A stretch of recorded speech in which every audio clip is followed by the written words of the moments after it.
to preview some of the findings and the recommendations that are coming out of the research that we have been doing alongside the COE and Burning Glass. So this is, I'd say, again, just to set the table, at a high level, these are our preliminary findings. And so what you should take away from this is just recognizing that the details, the specific numbers may shift a little bit as we continue to refine our models and the data sets that we're using, but we would expect the broad strokes of all of this to remain consistent as we prepare the final report for all of you. I do think it's important to underscore, we're going to be recording, or I guess we are recording already, this, but we want to clip this section in order to share it with a set of stakeholders beyond just those of us who are on this call right now. So as I'm going through this, you can feel free to drop questions that are coming up for you in the chat, but we're going to ask folks to hold all of their questions until after I'm done walking through the presentation. And then the other thing we're going to be doing is setting up some deep dive conversations to make it easier for everyone to digest some of this, process it, and then come and share your questions, your thoughts, your advice, your feedback with us. And so we're going to be, along with this set of slides, sending out 2 calendar invites for folks to join the conversation and dig deeper with us. So if we don't have time on today's call to go into all of those details, we will have the opportunity to do that together on one of these dates. And don't feel like you have to be able to join for the entire time. Drop in, have a brief chat, you can exit, all of that good stuff. So stay tuned for those calendar invites. Okie doke. So let me start with the broadest takeaways from the research so far, and then we'll spend a little bit of time walking through some of the data so you can see how we arrived at these recommendations. And I think it's really important that we are entering this on the same page. The LA Times article that was just shared, I think, again, is speaking to some of the key narratives that exist in the market. And what we're trying to do is take this one step deeper in order to accurately and effectively help address the core problems. So it is true that at a high level in LA County, as in many cities, there is a nursing shortage in aggregate. But the most important finding that we had was when we dug into the data, there is a really clear distinction between the demand for nurses who are coming right out of school and the demand for nurses with work experience. And that distinction is really essential because there is a big shortage of veteran nurses, nurses with that work experience, and an actual oversupply of new nurses coming out right from school. And this is creating a really competitive job market for those recent graduates, such that a significant number of them are unable to land that first nursing job. So this is a really important distinction, and we'll talk more about that. This is also then compounded by the fact that employers in aggregate are struggling to retain many of their veteran nurses. And this attrition from in the kind of veteran nursing workforce is driving a lot of the challenges that we see in the aggregate nursing supply. So when employers are losing those veteran nurses, it creates more stress on those who remain. They're unable to retain the new nurses who come in, and it creates kind of this vicious cycle. So this, I think, is really, really critical for us to be on the same page about, because if we see this as just the top level, there's a nursing shortage, and therefore the answer is train more nurses, we're not going to be actually addressing some of these root causes that are creating the pain points that we see in LA. So that's kind of key takeaway number 1. The second thing is that, as I think we all have experienced, and as that LA Times article talked about, there is the distribution of those nursing slots between public and private institutions skews very heavily towards private institutions. And this is compounded by a lot of friction in the region. And so it's all the things that we've talked about before.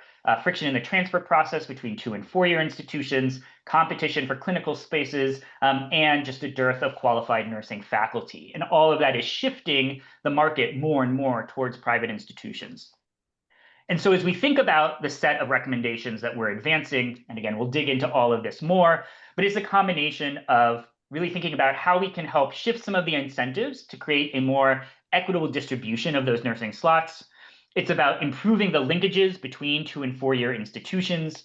It's about creating even more robust partnerships between employers and higher education, and then really thinking about what the regional coordination and the systems that we can bring to LA in order to help decrease some of that administrative burden and just the cost of actually trying to train and place nurses in the region.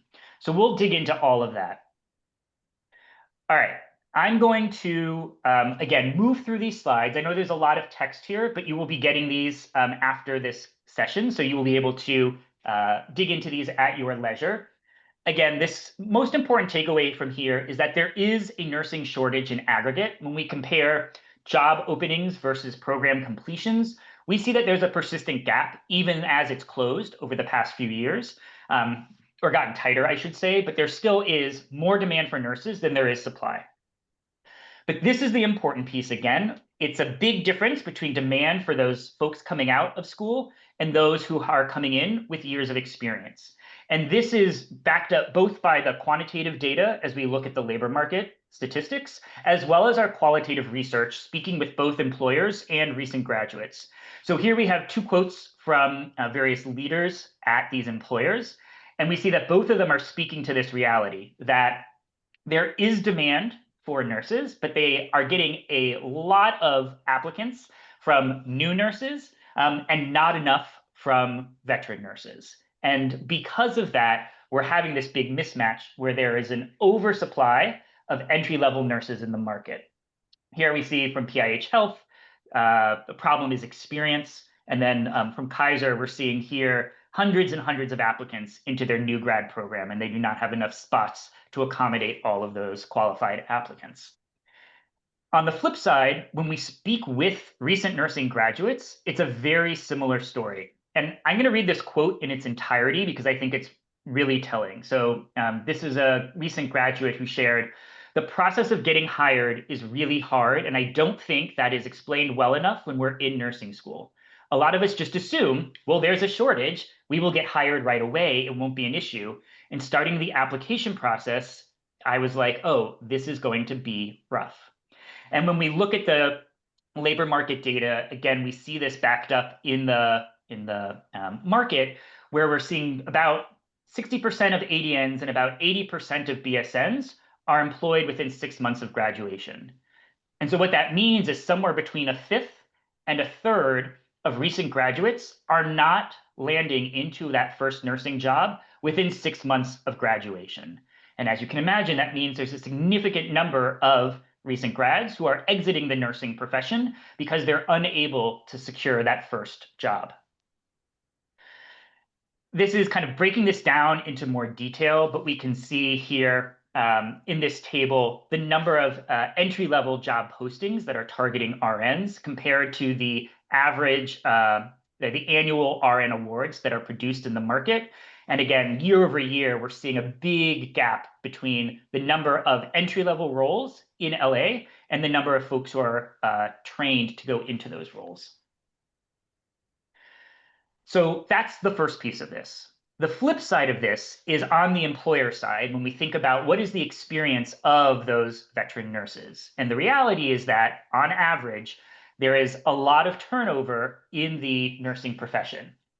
Here are 3 different stats just to help concretize some of this. One is just showcasing that hospitals reported that about over 50% of RNs exit before their second year. So that's a huge number of the folks that we are moving into this profession that are leaving before the 2-year mark. And on top of that, then the average tenure for a nurse, for an RN in LA, is just 4.5 years. And so when we think about, again, the pressure that puts on the system when we have all of that exit, it makes it that much harder to absorb this new talent and to keep them. I think this stat here in the box is really compelling. That this brings with it tremendous financial pain for the employers, that the average cost of turnover for a bedside RN is over $60,000, and that's been going up. And that when you add all that together, it's costing hospitals somewhere between almost $4 million and $6 million. And that every percentage point that they can decrease that is saving them almost 300K.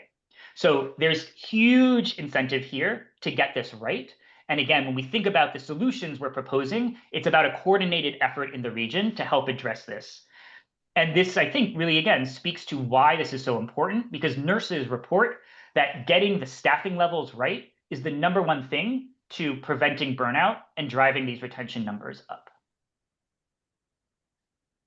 So we kind of have tackled that first bucket. Now let's talk about what's going on in the education side of the training market.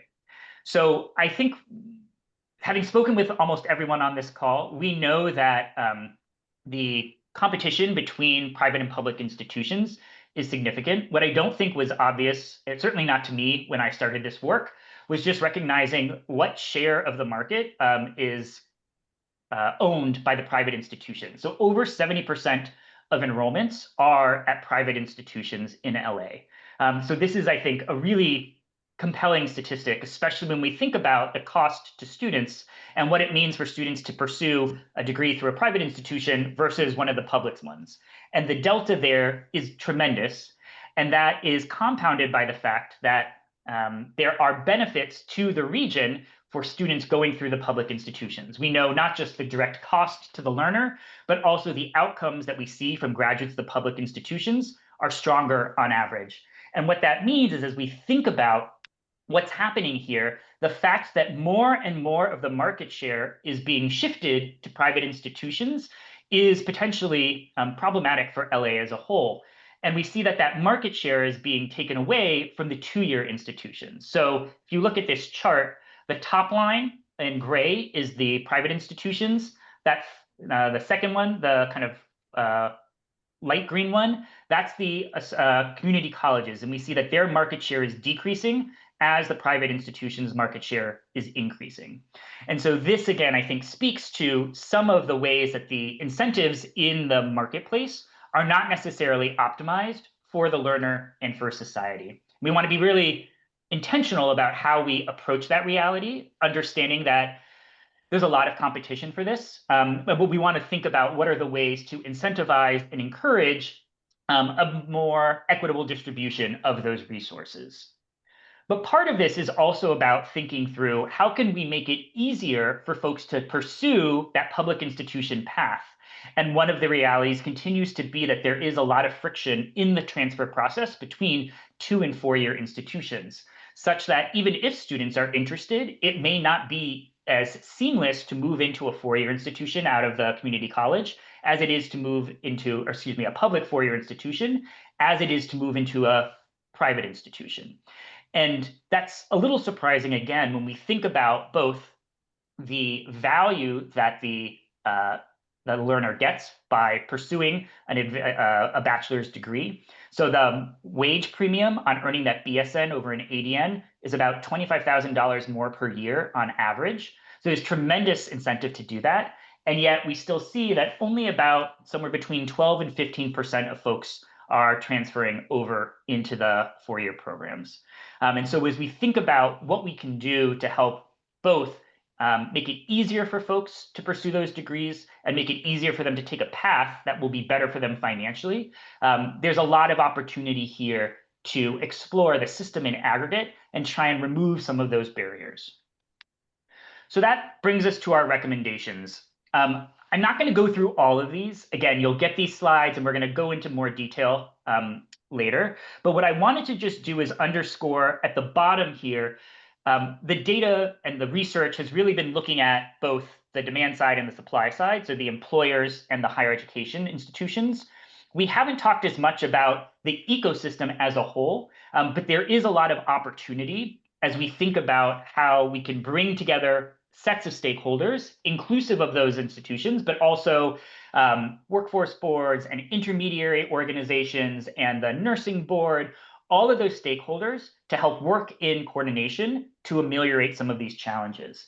And in every model that we looked at, as we were exploring how other regions, other cities helped address similar problems, tight coordination between all of these stakeholders was essential. And we think that this steering committee is a really great pilot of the kind of partnership that can help address some of these challenges in coordination.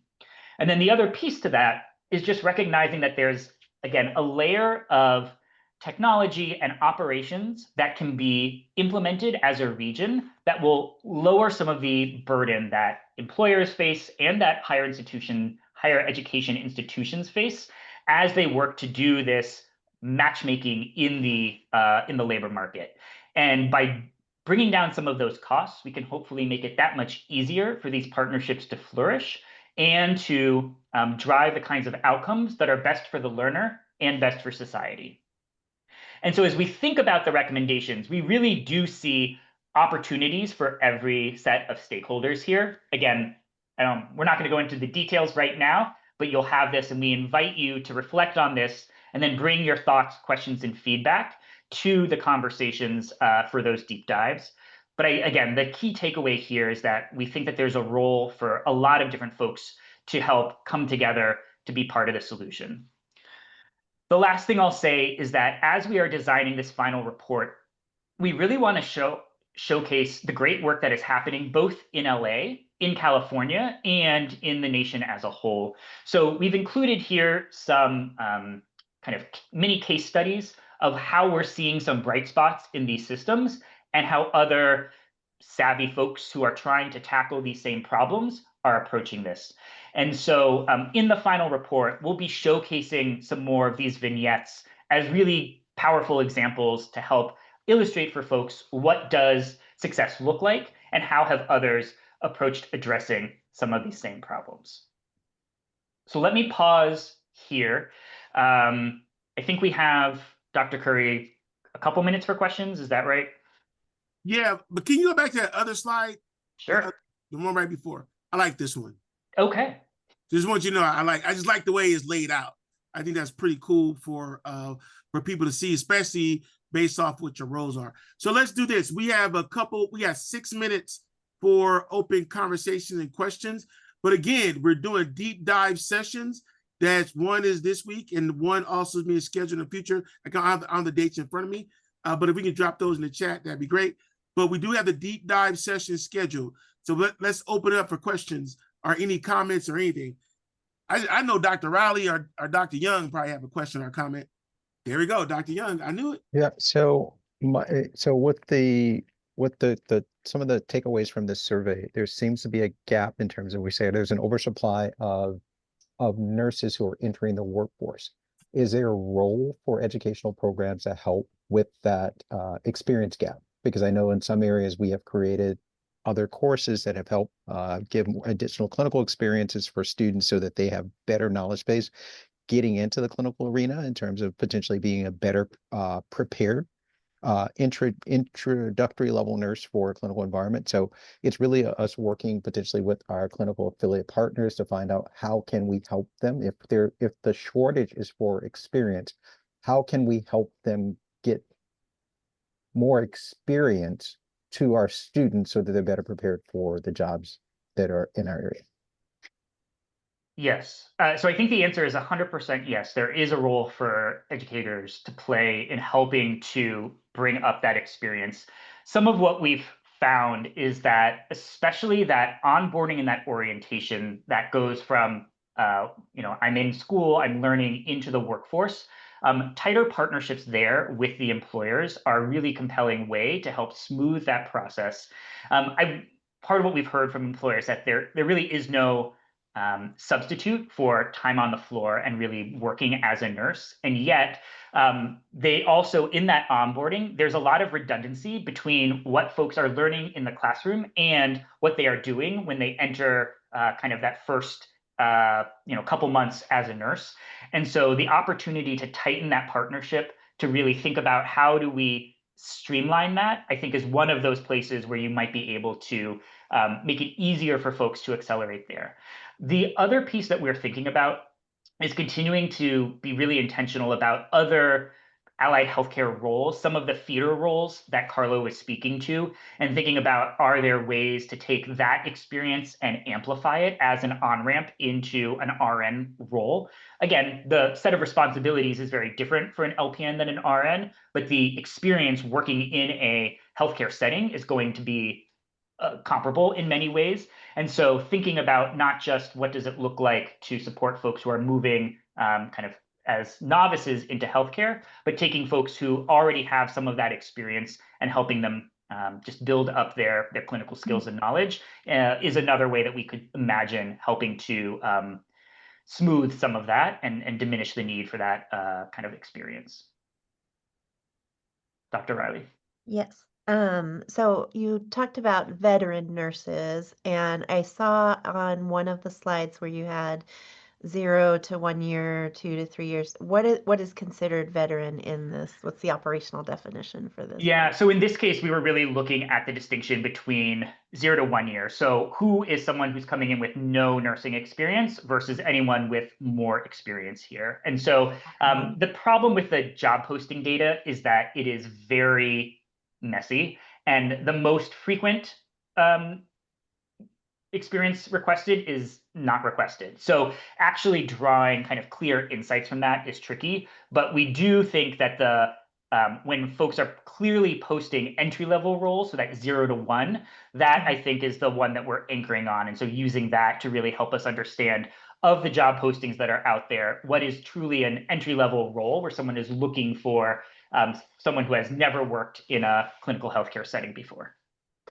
Okay, thank you. And then one quick comment in conversation with our partner PAH. We have identified one issue that leads to turnover, especially with new nurses, and that is that educational institutions have, especially since COVID, really stepped up their support of students in terms of basic needs support, mental health counseling, all of these things. And when they go into the workforce, they find that that just sort of drops away, and it's like they don't have all that support they were used to having. So that is something that could be considered as well.